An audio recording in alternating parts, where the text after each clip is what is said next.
মহারাজ সাধু হলে আজ, আমি আজ চোর বটে তোমার পকেট ভর্তি কালো টাকায়, তোমার সারা শরীর ঢেকে গেছে কালো টাকায়। মনে রাখবেন, ওয়াশিং মেশিনের নাম শুনেছেন তো? কাপড় কাচে আগে নির্মা দেখাতো, ওয়াশিং পাউডার নির্মা মাখলেই সাদা হয়ে যায়। একটা কালোকে আপনি ঢুকিয়ে দিন মেশিনে, সাদা হয়ে বেরিয়ে আসবে। বিজেপি করলেই Bhajpa washing machine, washing machine Bhajpa, washing machine Bhajpa, washing machine Bhajpa. আর এদের সাথে জুটেছে সিপিএম, কংগ্রেস আর একটা মুসলিম পার্টি। আমি আপনাদের বলি, তৃণমূল কংগ্রেস ইন্ডিয়ান অ্যালায়েন্সের সাথে দিল্লিতে আছে। দিল্লিতে তৈরি করব আমরাই, বাংলায় পথ দেখাবে। কিন্তু এখানে আমাদের লড়াই করতে হচ্ছে সিপিএম এর বিরুদ্ধে, কংগ্রেসের বিরুদ্ধে, বিজেপির বিরুদ্ধে, আর ওই নতুন গজিয়ে ওঠা বিজেপির সাকরে ওই একটা মুসলিম পার্টি আছে তার সাথে। সুতরাং আপনারা দয়া করে ভোটটা ভাগ করবেন না। একটা ভোট অন্য পার্টিকে দেওয়া মানে বিজেপির হাতকে শক্তিশালী করা। আর বিজেপির হাত যদি শক্তিশালী হয়, আগামী দিন কেউ বাঁচবেন না, কারো ছেলে মেয়ে বাঁচবে না, কারো অধিকার রক্ষা হবে না, দেশটাকে অতল গহ্বরে নিয়ে যাবে। দেখলেন তো সৎপাল, মানে ভাগ্যের কি অদৃষ্ট পরিহাস। যিনি গভর্নর ছিলেন তখন জম্মু কাশ্মীরে, তিনি বলে দিলেন পুলওয়ামা ঘটনা তো আসলে পুলওয়ামা নয়, এত লোক জীবন দিল, আমরা সবাই শোক করলাম, আমরা দেশকে ভালোবাসি বলে। আর তারপরে গভর্নর বলে দিচ্ছে এটা তো সাজানো ঘটনা, বললেন বলে তার বাড়িতে গিয়ে আবার রেড করে এলো। প্রতিবারই কিছু না কিছু করতে হবে, আর কিছু করতে না পারে আপনার বাড়িতে ছাড় পোকা ঢুকিয়ে দেবে, যাতে কুটুস কুটুস করে কামড়ায়। তাই আপনাদের বলবো, খেলা হবে। এই ছাত্র যৌবন কোথায় শুরু করেছেন তো? 500 টাকাটা 1000 পাচ্ছেন তো? কয়েকটা বাকি আছে, আস্তে আস্তে স্ক্রুটিনি করা হচ্ছে। আর 60 বছর যাদের হয়ে গিয়েছিল তারাও কিন্তু 6 লাখ আছে সংখ্যায়, তারাও কিন্তু লক্ষ্মীর ভান্ডার পাবেন। তার কারণ আমরা বলে দিয়েছিলাম যতদিন বাঁচবেন ততদিন পাবেন। এটা ওদের নয়, এটা আমাদের প্রোগ্রাম। আমি দেখছি মালদার একটা এমপি দেয়াল লিখছে বিজেপি, এক্স এমপি, 3000 টাকা পেতে গেলে লক্ষ্মীর ভান্ডার, ওনাকে ভোট দিন। হরিদাস, 1 পয়সা দেবার ক্ষমতা নেই, আর প্রোগ্রামটাই তোর নয়, তা তুই দিবি কোত্থেকে? এত মিথ্যা, এত মিথ্যাচার, এত দুরাচর, এত দুর্যোধন দুঃশাসনের দল, এত রাবণের দল। শুধু দাঙ্গা লাগানো এদের কাজ, সংকট করা কাজ, মানুষ মরা কাজ, মহিলাদের বিরোধ করা কাজ। আর আজকে সারা পৃথিবী বলছে বেকার সংখ্যা সবচেয়ে বেশি ভারতবর্ষে। মোদী কাউকে চাকরি তো দেয়নি, উপরন্ত সব কেড়ে নিয়েছে। 2 কোটি লোককে চাকরি দেবো বলেছিল, কেউ পায়নি। 15 লক্ষ টাকা করে ব্যাংক অ্যাকাউন্টে দেবে বলেছিল, কেউ পেয়েছেন? কি মা বোনেরা 1 লক্ষ পেয়েছেন? 2 লক্ষ পেয়েছেন?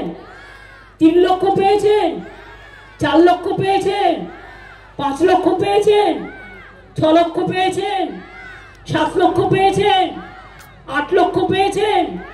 9 লক্ষ পেয়েছেন? 10 লক্ষ পেয়েছেন? তাহলে 15 লক্ষটা আসবে কোত্থেকে? 1 টাকাও দেয় নাই। ভোটের সময় লুকিয়ে লুকিয়ে কিছু টাকা দেবে। মনে রাখবেন, ওটা ওদের টাকা নয়, পাপের টাকা, আপনার টাকা। একটা মাথায় টিনও নেই, একটা দেয়ালও নেই, তারা সর্বস্ব হারিয়েছে। আমি সেখানে গিয়ে রিলিফ ক্যাম্পে দেখা করি, সবার সাথে কথা বলি। তারপর আমি বার্নিশে চলে যাই, যেই এলাকায় সবটা তছনছ হয়ে গেছে, একটা ঝড়ের কেবলে একটা লাইন দিয়ে চলে গেছে, সব ঘর বাড়ি সব নষ্ট হয়ে গেছে, ক্ষেত নষ্ট হয়ে গেছে, সেটা দেখতে যাই। সেটা দেখার পরে রিলিফ ক্যাম্পে যাই, সবার সাথে কথা বলি। কথা বলে আমি ভোর 4টে নাগাদ, তারপরের দিন আমি আবার যাই আলিপুরদুয়ার এবং কোচবিহারের বর্ডারে, যেখানে অনেক বাড়ি ভেঙে গেছে, অনেক বাড়ি তছনছ হয়ে গেছে, তাদের মাথা গোঁজার একটা স্থান নেই। সেই জায়গাগুলো ভ্রমণ করি। তপসিয়াঘাটা স্কুলে রিলিফ ক্যাম্পে যারা ছিলেন সবাই ঘরহারা, তাদের সাথে গিয়ে আমি কথা বলি। কথা বলার পর যা যা করার প্রশাসন সবটাই করেছে। হয়তো একটা দুটো কোথাও বাকি থাকলে সেটা দেখে নেবে, করে নেবে, বিক্ষিপ্ত কোথাও থাকলে।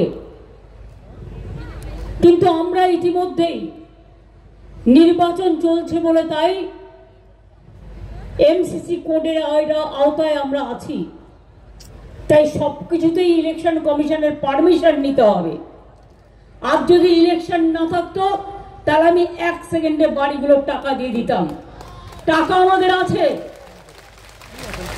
টাকা প্রশাসন রেডিও রেখেছে, কিন্তু ইলেকশন কমিশনকে আমাদের চিঠি লিখে পারমিশন নেবার জন্য বলা হয়েছে। আমি ইলেকশন কমিশনের কাছে রিকোয়েস্ট করব, বিজেপির কথা শুনে দেরি করবেন না।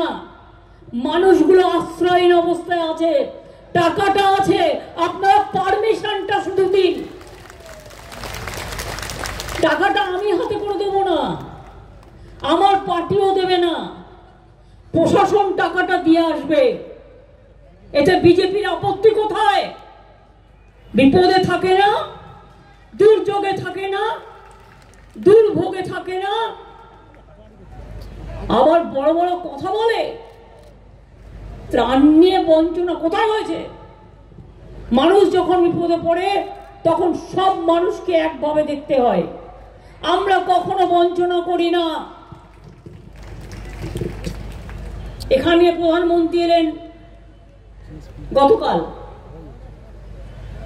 তিনি অনেক বিরুদ্ধে কথা বলেছেন, কিন্তু জলপাইগুড়ির কথা তো একবারও বলেননি। আলিপুরদুয়ারের মানুষগুলো এত বিপদে আছে একবারও বলেননি। তখন কি মোদী?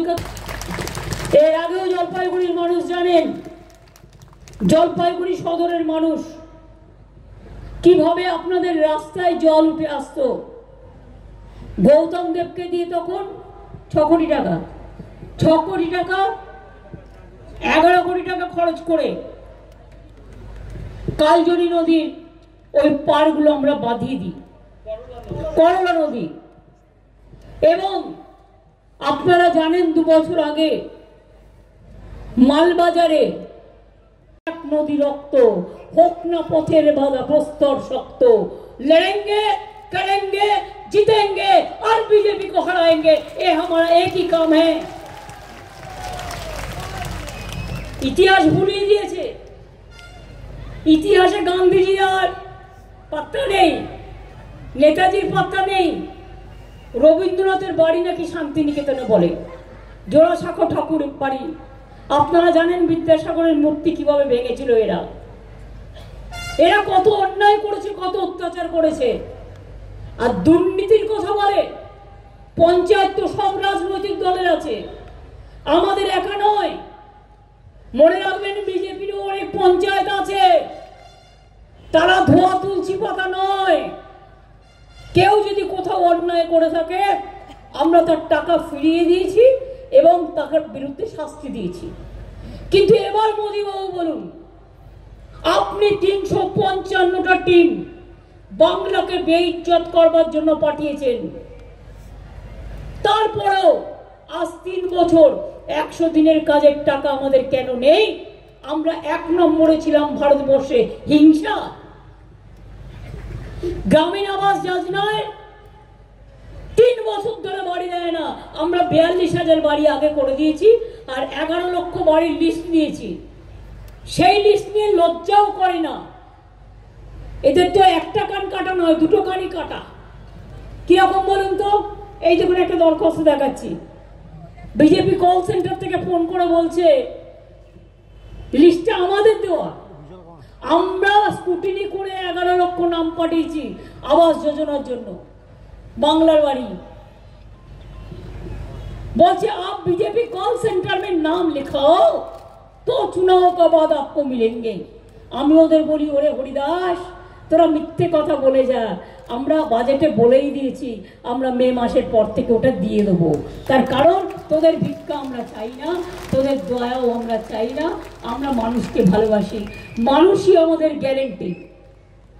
অত্যাচার অনাচার আর সাথে রয়েছে ভ্রষ্টাচার, বড় বড় কথা বলে। আমি যদি একটা বলি আপনাদের, কোচবিহারের প্রার্থীকে, না না না সিপিএম বিজেপি, ওই দেখুন আমি বলছি না, চোর ডাকাত গুন্ডা ভ্রষ্টাচারে ভর্তি, সারা দেহ কালোতে ঢাকা। আরে তৃণমূল তো মানুষের আলোতে ঢাকা। বলুন আপনারা, এত কেস থাকলে কেউ হোম মিনিস্টার হতে পারে? কি কেস নেই? মার্ডার কেস থেকে শুরু করে, দাঙ্গার কেস থেকে শুরু করে, ভাওতার কেস থেকে শুরু করে, গুন্ডামির কেস থেকে শুরু করে, ডাকাতির কেস থেকে শুরু করে, চিটিংবাজের কেস থেকে শুরু করে, তাকে আদর করে মোদি বাবু বলছেন दुर्नीतिबाज को हम चुन चुन के देखेगा। क्या देखेगा? गिरजाओ जाए, ধামসা মাদলও বাজাই, আদিবাসী মেয়েদের সাথে নৃত্যও করি, আর বাংলার সংস্কৃতি, রাজবংশী ভাই বোনেদের সংস্কৃতি, ভাওয়াইয়া সবটাই করি। তো সবটাই যদি আমরা করি, ইলেকশনের সময় মোদি বাবু আপনি এসে ভাষণ দেবেন, আপনার গ্যারেন্টি কি? সংবিধান পুরোপুরি ভেঙে দেওয়া, আম্বেদকরের নাম যাতে না থাকে, বিরসা মুন্ডার নাম যাতে না থাকে, গান্ধীজির নাম যাতে না থাকে, নেতাজির নাম যাতে না থাকে, রবীন্দ্রনাথের নাম যাতে না থাকে, নজরুলের নাম যাতে না থাকে, পঞ্চানন বর্মার নাম যাতে না থাকে, আরো বিশিষ্ট অনেক মানুষ আছে বিভিন্ন জেলায়, সংস্কৃতি প্রেমী মানুষ। ভারতবর্ষের সংস্কৃতি শেষ করে দিয়েছে, দেশটাকে বিক্রি করে দিয়েছে। গ্যাসের দাম কত? আবার নির্বাচন হয়ে যাবে, গ্যাস বেলুনের মতো বাড়বে। ইলেকশন এলে 200 কমে, আর ইলেকশন চলে গেলে 1000 টাকা বাড়ে। আজকে জিনিসপত্রের দাম কত? এটা রাজ্য সরকারের নয়, এটা মোদী সরকারের কাজ। আপনারা কি জানেন, 1 এপ্রিল থেকে শুনেছি আমি, মেডিসিনের দাম বাড়িয়ে দিয়েছে। হিমোগ্লোবিন, হার্টের ওষুধ, অ্যান্টাসিড থেকে শুরু করে, ভিটামিন ওষুধ থেকে শুরু করে, অনেক দামি দামি ওষুধ, তার দাম পর্যন্ত বাড়িয়ে দিয়েছে। আমি জেনারিক ওষুধ ব্যবস্থা করেছিলাম, অনেক সুফল বাংলায় যেমন সস্তায় জিনিস বিক্রি হয়, আমরা ডায়াগনস্টিক সেন্টার করেছি ফ্রি, যেখানে 40% কমে পাওয়া যায় এক্সরে বা কিডনি ডায়ালিসিস বা এগুলো। এছাড়াও জেনারিক মেডিসিন, যেটার দাম বাইরের অ্যান্টিবায়োটিক্সের দাম যদি 50 টাকা হয়, এটা আপনি 2 টাকায় পাবেন। এর জন্য ফ্রি প্রাইস মেডিসিন সব করে দিয়েছি। চা বাগানের জন্য পট্টা দিচ্ছি আমরা, ইতিমধ্যে কয়েক হাজার লোককে দিয়ে দেওয়া হয়ে গেছে, বাদ বাকিও সবাই পাবেন। এমনকি লাইনের লোকেরাও যারা আছেন, যেখানে জায়গা অ্যাভেলেবেল আছে, সেখানেও তারা পাবেন। चाय बागान का मजदूर खाली पट्टा ही नहीं, पट्टा भी मिलेगा, साथ में घर करने के लिए 1,20,000 रुपया भी मिलेगा। ये हमारा चाय सुंदरी प्रोग्राम का एक्सटेंशन है। 10 লক্ষ ফার্মার যারা চা চাষ করতেন, তাদের বন্ধ হয়ে গিয়েছিল পাতা বেচা। পরশুদিন তারা আমার কাছে এলেন, আমি তখন চালসাই ছিলাম। এসে আমাকে বললেন, দিদি हमारा 10 লাখ মজদুর বেকার হয়ে যায়গা, আমরা মরে যাব, আমাদের বাঁচান। আমি বললাম কি হয়েছে? বললো 2015-এ সেন্ট্রাল গভর্নমেন্ট একটা নোটিফিকেশন করেছিল, মোদিবাবুর সরকার, তাতে বলেছে গরিব লোকেরা যে পাতাগুলো তার ছোট ছোট 5 বিঘে জমির মধ্যে করে, সেখানে নানা রকম পোকামাকড় আছে, তাই ওগুলো আর নেওয়া যাবে না। এবার যারা পাতা কিন্তু তারা বন্ধ করে দিল গত 3 দিন আগে। এরপর আমি সঙ্গে সঙ্গে ব্যাপারটা সবাইকে জানালাম, এবং আপনারা শুনলে খুশি হবে, আজ থেকে ওদের কাজ চালু হয়ে গেছে এবং 10 লক্ষ মজদুর বেঁচে গেছে। আমি খুশি, আমি তাদের সব পরিবারকে অভিনন্দন জানাচ্ছি, এবং যদি কিছু সংশোধন করতে হয় তার জন্য 2 বছর সময় দেওয়া উচিত বলে আমি মনে করি, এবং সেক্ষেত্রে আমরা করে দেব।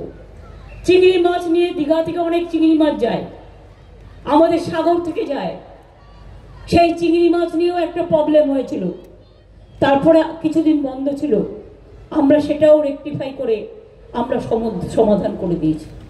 এরকম অনেক কাজ আমরা করেছি। আমরা কাজ করি আর এরা ভাষণ দেয়। আজকে আমার সাথে এখানে অনেক অনেক নেতা নেত্রীরা আছেন। আমি সব গ্রাম সেবা, সব পঞ্চায়েত সমিতি, সব জেলা পরিষদ, সব মিউনিসিপ্যালিটি, সব ব্লক প্রেসিডেন্ট, সব জেলা প্রেসিডেন্ট, কর্মাধিকারী, স্টুডেন্টস ফ্রন্ট থেকে শুরু করে ইউথ ফ্রন্ট